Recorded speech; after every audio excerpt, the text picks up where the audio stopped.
સુરત જિલ્લામાં state monitoring સેલના દરોડા.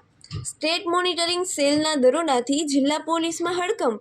પલસાણા પોલીસ સ્ટેશનની હદમાંથી મોટી માત્રામાં વિદેશી દારૂ ઝડપાયો. પલસાણાના તારાજ ગામની સીમમાંથી 22,080 બોટલ દારૂ અને બિયરનો જથ્થો ઝડપાયો. મોનિટરિંગ સેલે ₹28,71,600 રૂપિયાનો દારૂ સહિત કુલ ₹43,73,600 રૂપિયાનો મુદ્દામાલ ઝડપી પાડ્યો. સ્ટેટ મોનિટરિંગ સેલે અશોક લેલન ટેમ્પોના ડ્રાઈવર અને ક્લીનરને વોન્ટેડ જાહેર કર્યા.